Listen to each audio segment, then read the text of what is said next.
Ginataang saging na saba ang recipe natin. Sa araw na ito, gagamit lang ako ng 8 piraso na saging na saba.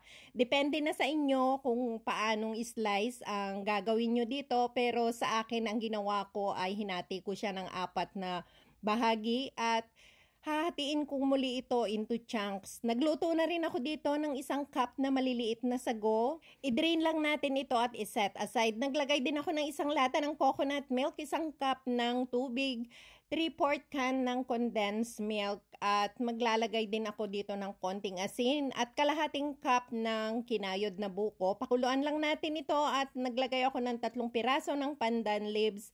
Ilagay na natin ang nahiwang saging na saba. Haluin lang muli at ilagay ang nalutong sago. Lutuin lang ito sa loob ng 15 minutes over medium heat at pagkatapos na maluto nito, i-transfer natin sa maliliit na bowl. Pwede nating i-serve ito ng malamig o kaya ay i-serve din ng mainit. Maraming salamat sa patuloy na pagsuporta.